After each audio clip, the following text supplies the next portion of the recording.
Hi friends, നമ്മളിന്ന് Musk melon ഷേക്കാണ് ഉണ്ടാക്കാൻ പോകുന്നത് കേട്ടോ. നല്ല രീതിയിൽ വാഷ് ചെയ്തെടുക്കുക. ഈ മസ്ക് മെലൻ നമ്മൾ സ്വീറ്റ് മെലൻ എന്നും പറയാറുണ്ട് കേട്ടോ. അതുപോലെ ഷമാം എന്നായിരിക്കും ഒരുവിധ ആൾക്കാർക്കൊക്കെ അറിയാം.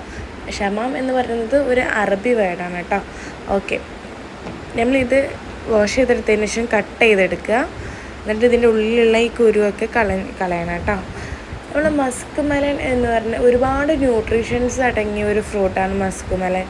അതുപോലെ തന്നെ ഒരുപാട് ഫൈബറും വാട്ടറും ഏകദേശം ഒരു ഓൾമോസ്റ്റ് 90% മസ്ക് മെലനും ഫുള്ള് വാട്ടറാണ്. അതുകൊണ്ട് തന്നെ നമുക്ക് ഈ സമ്മർ സീസണിലൊക്കെ നമ്മുടെ ശരീരത്തിന് തണുപ്പ് നൽകാനും നമ്മുടെ ശരീരത്തിൽ വെള്ളം നിലനിർത്താനും ഏറ്റവും നല്ലതാണ് ഈ ഫ്രൂട്ട്. ഓക്കെ, ഷെയ്ക്കായിട്ടും ഇങ്ങനെ കട്ട് ചെയ്തിട്ടൊക്കെ നമുക്ക് ഇൻടേക്ക് ചെയ്യാം കേട്ടോ. ഓക്കെ, ഇതുപോലെ എടുക്കാം, അല്ലെങ്കിൽ തൊലി കളഞ്ഞിട്ടെടുക്കാം. ഞാൻ ചെയ്ത പോലെ ഇങ്ങനെ എടുക്കാം.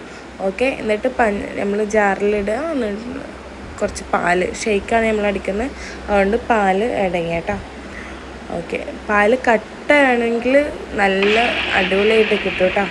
പഞ്ചസാര ആയിട്ട് ചെയ്യുന്നവർക്ക് ചെയ്യാം, നിർബന്ധമില്ല. ഓക്കെ, നല്ല രീതിയിൽ മിക്സ് ചെയ്തെടുക്കുക. എന്നിട്ട് ഗ്ലാസ്സിൽ വയ്ക്കുക, നമ്മൾ കുടിക്കുക. അടിപൊളിയാണ്, നല്ല ടേസ്റ്റാണ്. എല്ലാവരും ട്രൈ ചെയ്ത് നോക്കുക കേട്ടോ. ലൈക്ക് ചെയ്യാൻ മറക്കരുത്.